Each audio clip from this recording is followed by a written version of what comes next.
Hello friends, திலகா கிச்சன்லேருந்து திலகா பேசுகிறேன். இன்றைக்கி நம்ம பொடி வகைகள் தான் பார்க்க போகிறோம். என்னென்ன பொடி அரைக்க போகிறோன்றத பார்க்கலாம் வாங்க. ஏலக்காய் வச்சுருக்கேன். ஏலக்காய், மிளகு, சீரகம், சோம்பு இது நாலும் தனித்தனியாக பவுட்ரு அரைக்க போகிறோம். இது இட்லி பொடிக்கு வச்சுருக்கேன். உளுத்தம்பருப்பு, கடலப்பருப்பு, எள்ளு வச்சுருக்கேன், கருப்பு எள்ளு வச்சுருக்கேன், காஞ்ச மிளகாய், பெருங்காயம், பூண்டு வச்சுருக்கேன். இப்போ நம்ம எப்படி பண்ணலான்னு பார்க்கலாம் வாங்க. இங்கே ஒரு ஃப்ரை பேன் வச்சுருக்கேன், சூடாகட்டும். இது ரொம்ப அதிகமாக சூடு பண்ணக்கூடாது, கொஞ்சம் மிதமாக தான் சூடு பண்ணணும். ஒரு பொருளும் அந்த மாதிரி சூடு பண்ணும்போது தான் தீயாமல் நம்ம வறுக்க முடியும். ஃபஸ்ட்டு லைட்டாக சூடாகட்டும். லைட்டாக சூடாகிடுச்சு. இப்போ நம்ம இந்த ஏலக்காவை போட்டிருக்கோம். இது தீ அதிகம் வைக்கக்கூடாது. அதிகம் வைக்காமல் லைட்டாக இந்த ஏலக்காவை வறுத்துக்கணும். வறுக்கணுன்னா ஏலக்காய் நல்லா வறுத்த வாசனை வரக்கூடாது. ஏலக்காவோட பச்சை வாசனை இருக்கணும் ஏலக்காவோட இது. ஆனால் நம்ம இப்போது இதை வறுக்கும் போது இப்படி தொட்டு பார்த்தா ஏலக்காய் லைட்டாக சூடாக இருந்தால் போதும். அந்த மாதிரி தான் வறுத்து எடுத்துக்கணும். ஃபுல்லாக நம்ம வறுத்துட்டோம்னா நம்ம ஸ்வீட்லாம் செய்யும்போது ஏலக்காய் பவுடர் போடுவோம் இல்லைங்களா, அப்போ டேஸ்ட் வேறு மாதிரி ஆகிடும். இது கடைகளில் ரொம்ப ரேட்டு. இது பாருங்கள், இவ்வளோண்டு பாக்ஸே உங்களுக்கு 60 ரூபாய் 70 ரூபான்னு சேல்ஸ் பண்ணுவாங்க. இதை நம்ம வீட்லேயே பவுட்ரு பண்ணி வச்சுக்கலாம். அதை கடையில் பவுட்ரு பண்ணி வாங்குகிற டேஸ்ட்டை விட இது ரொம்ப சூப்பராக இருக்கும் நம்மளுக்கு. இதெல்லாம் ஈஸியாக வீட்டிலையே செஞ்சு வச்சுக்கலாம் நம்ம. அதனால் பாத்திரம் ரொம்ப சூடாகாமல் லைட்டாக அந்த ஏலக்காய் நிறமும் மாறக்கூடாது, வறுபடவும் கூடாது. லைட்டாக சூடானால் மட்டும் போதும். அது ஏன்னா நம்ம வறுத்துட்டு பவுட்ரு பண்ணும்போது சில பவுட்ரு அப்படியே கட்டி ஆகிடும் இல்லைங்களா, அந்த மாதிரி ஆகாமல் இருக்கிறதுக்கு தான் இந்த மாதிரி சூடு பண்ணி எடுத்துக்கிறோம். லைட்டாக சூடு பண்ணிக்கலாம். ஏலக்காய் கலர் மாறல, நல்லா வறுபடலை. பாருங்க, இப்போ கையாலேயே தொட்டால் சூடு இருக்கணும். சூடு இருந்தால் போதும், நம்ம தொட்டே பார்க்கலாம்.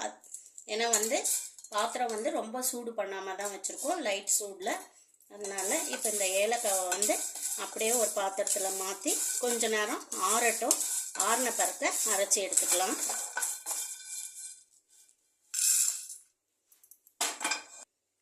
அடுத்து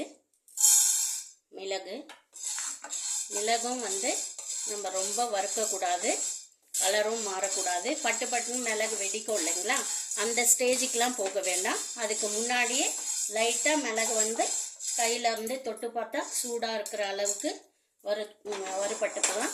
ஏன்னா இப்படி இது பண்ணும்போது மிளகு பூச்சி பிடிக்காமல் கட்டி தட்டாமல் இருக்கும். அதுக்காக தான் இந்த இதை நம்ம வறுக்கிறது. அந்த பச்சை வாசனை அப்படியே இருக்கணும். இந்த மிளகு இந்த மாதிரி பவுட்ரு பண்ணி வைக்கும்போது நம்ம என்வி செய்யும்போது எல்லாருக்கும் கட்டாயம் தேவைப்படும். லாஸ்ட்டாக மிளகுத்தூள் போட்டு தான் இறக்குவோம். கடையில் இதை நீங்கள் ரேட்டு கொடுத்து வாங்கும்போது அதிகமாக தான் இருக்கும். நம்ம சின்ன பாக்கெட்டாகவும் வாங்க முடியாது. இந்த மாதிரி வீட்டிலையே செஞ்சு பண்ணும்போது நம்மளுக்கு நல்ல வாசனையோட சுத்தமாக கலப்படம் இல்லாமல் நம்மளுக்கு சுத்தமான பவுட்ரு கிடைக்கும்.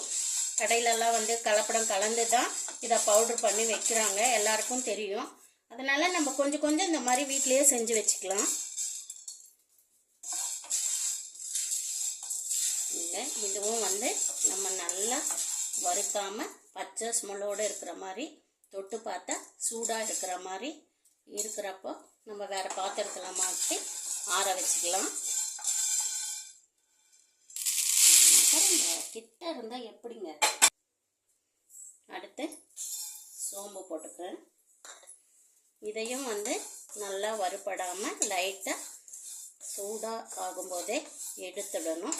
இந்த அளவுன்னு இதுக்கு இவ்வளோதான் அளவு போடணும்லாம் கிடையாது.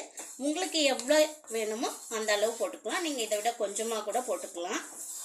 ஏன்னா ரொம்ப அரைச்சிட்டாலும் வேஸ்ட் இல்லைங்களா, அதனால அவங்கவுங்க எவ்வளோ யூஸ் பண்ணுறீங்க அப்படின்றத பொறுத்து நம்ம பவுடர் பண்ணி வச்சுக்கலாம்.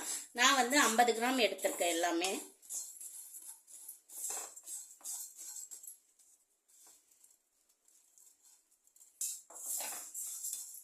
இதுவும் பச்சை ஸ்மெல்லோட தொட்டா சூடாக இருக்குது. இதையும் எடுத்து ஆற வச்சுக்கலாம்.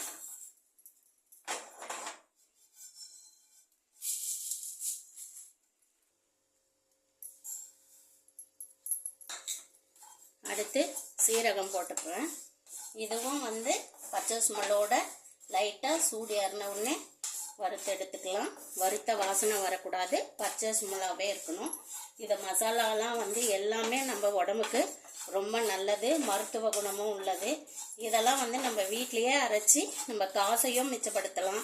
அதிகமான பணத்தை கொடுத்து கடையில் வாங்கி அதுவும் கலப்படம் கலந்து வாங்கி நம்ம சமையலுக்கு போடுறத விட இந்த மாதிரி சின்ன சின்ன இதெல்லாம் வந்து வீட்டிலையே செஞ்சு நீங்கள் பவுடர் பண்ணி வச்சுக்கலாம். சீரக பொடியெலாம் எல்லாருக்கும் தெரியும் எவ்வளோ நல்லதுன்னு சொல்லிட்டுன்னு.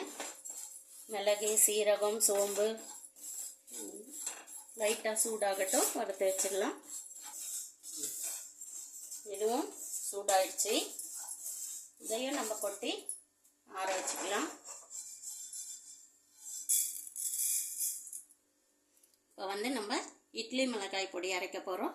அதுக்கு உளுத்தம்பருப்பு உங்களுக்கு எவ்வளோ அளவு வேணுமோ நான் எடுத்துக்கலாம். நான் வந்து ஒரு 100 ஆழாக்கில் வந்து 100 கிராம் எடுத்திருக்கேன். கடலைப்பருப்பு 100 கிராம் எடுத்திருக்கேன். எள்ளு வந்து ஒரு 4-5 டீஸ்பூன் எடுத்திருக்கேன். காஞ்ச மிளகாய் 6 எடுத்திருக்கேன். பூண்டு ஒரு 10 பல் பூண்டு எடுத்திருக்கேன். பெருங்காயம், கருவேப்பிலை கொஞ்சம் வச்சுருக்கேன். அதை லாஸ்ட்டாக போட்டு வறுத்துக்கலாம். இப்போ ஃபஸ்ட்டு வந்து நம்ம உளுந்தை வந்து நல்லா வறுத்துக்கலாம். இது எல்லாமே வந்து நான் வந்து க்ளீன் பண்ணி எடுத்து வச்சுருக்கேன். அதனால் உங்களுக்கு காட்டின உடனே வறுத்துடுறேன். நீங்கள் பருப்பு, எள்ளு இதெல்லாம் வந்து க்ளீன் பண்ணிக்கோங்க. கொஞ்சம் மணல்லாம் இருக்கும் இல்லைங்களா, கல் மணல்லாம் இருந்தால் சாப்பிடும்போது வாயில் தென்படும். க்ளீன் பண்ணிவிட்டு எல்லாமே எடுத்து வச்சுருக்கேன் நான். இப்போ இதை வறுத்துக்கலாம். இப்போ இந்த பொடிக்கு வந்து நம்ம பச்சை வாசனை போய் பருப்பை வந்து நல்லா வறுத்துக்கணும். இட்லி பொடிக்கு நல்லா வறுபட்டுருச்சு. மாற்றிக்கலாம்.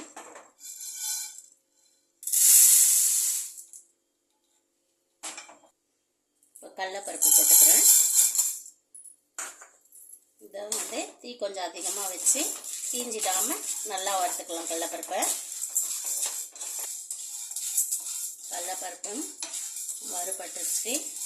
அடி பிடிக்காமல் தீயாமல் மிதமான தீயில் வச்சு வறுத்துக்கோங்க.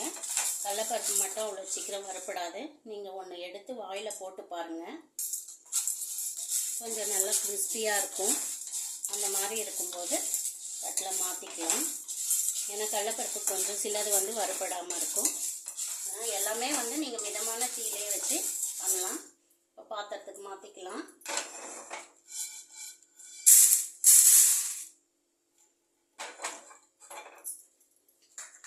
எள்ளு, கருப்பு எள்ளு வச்சுருக்கேன். வெள்ளை எள்ளும் சேர்த்துக்கலாம். அது உங்களோட விருப்பம், எது இருக்கோ அது சேர்த்துக்கலாம். ரெண்டுமே நல்லாயிருக்கும் டேஸ்ட்டு. என்கிட்ட கருப்பு எள்ளு இருந்தது, அதனால் சேர்த்துட்டேன். இந்த எள்ளு வந்து நல்லா பொரியணும்.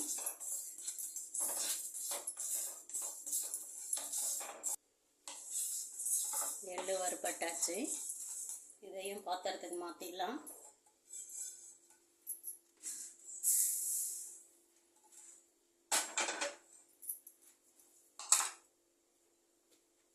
வந்து கொஞ்சம் எண்ணெய் விட்டுக்கலாம். ஒரு டீஸ்பூன் இருந்தால் போதும்.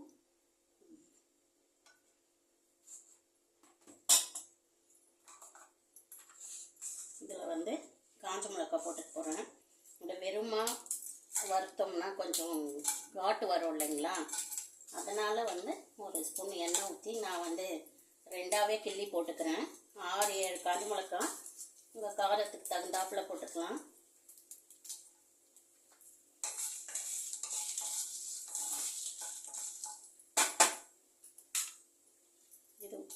இது வந்து கட்டி பெருங்காயம். தூள் பெருங்காயத்தை விட கட்டி பெருங்காயம் நல்லா வாசனையாக இருக்கும். கலப்படமும் இருக்காது. இதை இடித்து போட்டுக்கிறேன். கட்டி பெருங்காயம் எப்பவுமே நம்மளுக்கு வாசனையும் அதிகம், டேஸ்ட்டும் வந்து இதுதான் கொடுக்கும். தூள் பெருங்காயத்தில் வந்து கலப்படம் பண்ணுறாங்க. எதுவுமே கலப்படம் இல்லாமல் வர்றது இல்லைங்க இப்போது. அதனால் இதெல்லாம் வந்து நம்ம வீட்டிலையே வந்து ரெடி பண்ணி வச்சுக்கிட்டோம்னா சமைக்கும் போது ஈஸியாக இருக்கும். நல்லா வறுத்துக்கலாம். பூண்டு வந்து ஒரு 10 பல் இதுவும் போட்டு லைட்டாக வறுத்துக்கலாம். அந்த பூண்டோட பெருங்காயம் இந்த ஸ்மெல் வந்து இட்லி பொடிக்கு ரொம்ப நல்லாயிருக்கும். எள்ளு, பூண்டு, பெருங்காயம் கொஞ்சம் தூக்கலாக போட்டால் இட்லி பொடி சூப்பராக அல்டிமேட்டாக இருக்கும். நல்லா வறுத்துக்கலாம். இந்த பூண்டு வந்து ரொம்ப வறுக்கக்கூடாது, அதுலேயும் கொஞ்சம் பச்சை ஸ்மெல் இருக்கணும். அதனால காஞ்ச மிளகாவும் பெருங்காயம் வறுத்துட்ட பிறகு பூண்டை வந்து லாஸ்ட்டாக போட்டுக்கலாம். இதையும் பாத்திரத்துக்கு மாற்றிக்கலாம். கருவேப்பிலை அலசி வச்சுருக்கேன். இதை கொஞ்சம் மொறுமொறுன்னு வறுத்துக்கலாம்.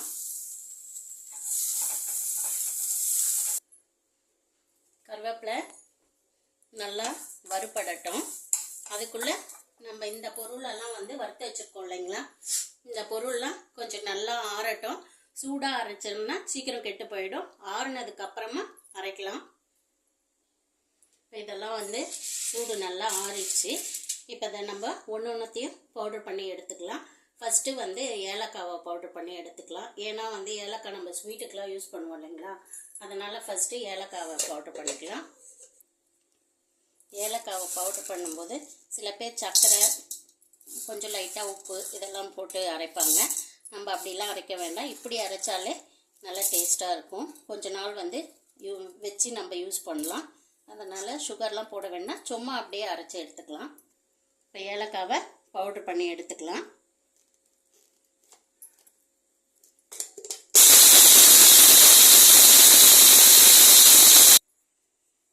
ஏலக்காய் அரைப்பட்டாச்சு. ரொம்ப வந்து பவுடராக ஏலக்காய் அரையும்னு எதிர்பார்க்க முடியாது. ஏன்னா நம்ம தோலோடு போட்டிருக்கோம் இல்லைங்களா, கொஞ்சம் குறைன்னு தான் இருக்கும்.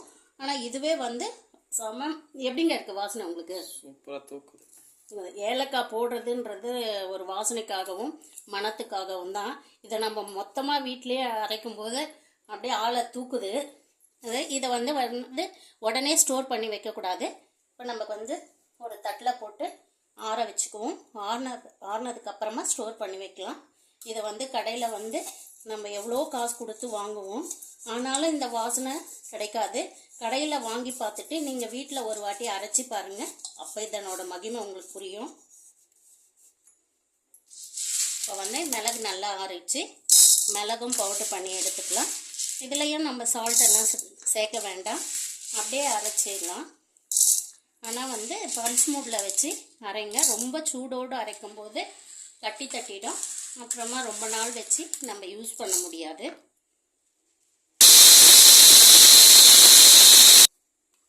மிளகுத்தூள் அரைச்சாச்சு பாருங்கள், இந்த அளவு இருந்தால் போதும். இதையும் நம்ம ஆற வச்சுக்கலாம். மறுபடியும் சொல்கிறேன்னு நினைக்காதீங்க. கடையில் வந்து அதிகப்படியான காசை கொடுத்து வாங்காமல் இதெல்லாம் நம்ம வீட்டிலையே வந்து செஞ்சு நம்ம வீட்டுக்கு நல்ல வாசனை வருதா. ஆனால் கடை தூள் நம்ம பாக்கெட் வாங்குகிறோம்ல அவசரத்துக்கு, எப்படி இருக்குது பாருங்கள், போட்டால் மனமே இல்லாமல் இருக்குல்ல. இப்போ இதை நல்லா ஆறட்டும். சோம்பு அரைச்சிக்கலாம். சோம்பு பொடி அரைச்சாச்சு. இதையும் வந்து நம்ம ஆற வச்சுக்கலாம். இந்த சோம்பு பொடி வாசம் அப்படியே பட்டைய கலப்புன்னு சொல்லுவாங்கள்ல, அந்த மாதிரி இருக்குது. கடையில் வாங்கி பார்த்துட்டு ஒரு முறை வீட்டில் அரைச்சிங்கன்னா நிச்சயமாக நம்ம கடை பக்கமே போக மாட்டோம். நம்மளுக்கு மிக்சி சரியாக இருக்காதேன்ற இதில் தான் இதெல்லாம் விட்டுருவோம். நம்ம கொஞ்சம் கொஞ்சமாக அரைச்சோம்னா நம்ம மிக்சியில் தாராளமாக அரைக்கலாம். இப்போ இதையும் ஆற வச்சு எடுத்துக்கலாம். இப்போது இட்லி பொடியை அரைச்சி எடுத்துகிட்டு வரலாம். இட்லி பொடிக்கு மட்டும் நம்ம கொஞ்சம் சால்ட்டு போட்டு அரைச்சிக்கலாம். அரைச்சிட்டு அதையும் ஆற வச்சுட்டு காமிக்கிறேன். இட்லி பொடி அரைச்சாச்சு. நான் வந்து மிக்சி வந்து மாற்றி காமிக்கிறேன். ஏன்னா 2 மிக்சியும் சூடாகுது. இவ்வளோ பொடி அட் அ டைம் ஒன்றா அரைக்கிறதுனால டைம் கொடுக்காம அரைக்கிறேன், அதனால் சூடாகுது. இட்லி பொடி அரைச்சாச்சு, இதையும் ஆறட்டும். சீரகம் பவுடர் பண்ணி எடுத்துக்கலாம். சீரகம் பவுடர் பண்ணி எடுத்தாச்சு. இப்போ இதையும் ஆற வச்சுக்கலாம். கொஞ்சம் நேரம் ஆறட்டும். ஆறின உடனே ஸ்டோர் பண்ணி வச்சுக்கலாம். இதெல்லாம் பவுடர் ஆறிச்சு. இந்த மாதிரி கிளாஸ் ஜாரில் இல்லை பிளாஸ்டிக் கண்டெய்னரில் பீங்கான் ஜாடி அந்த மாதிரி போட்டு வைக்கும்போது வாசம் வந்து ரொம்ப நாள் இருக்கும். இது நம்ம ஃப்ரிட்ஜ்லேயும் ஸ்டோர் பண்ணி வைக்கலாம். வெளியே வச்சாலும் ஒரு மாதம் மேலே வரைக்கும் யூஸ் பண்ணிக்கலாம். சோம்புத்தூள் இதையும் ஸ்டோர் பண்ணி வச்சுக்கலாம். மிளகுத்தூள் ஸ்டோர் பண்ணி வச்சுக்கலாம். சீரகத்தூள், இது வந்து இட்லி பருப்பு பொடி, இதையும் ஸ்டோர் பண்ணி வச்சுக்கலாம். இந்த பொடி வகையெல்லாம் ஸ்டோர் பண்ணியாச்சு. இந்த வீடியோ பார்க்குறவங்க நிச்சயம் உங்களுக்கு இந்த வீடியோ பிடிக்கும்.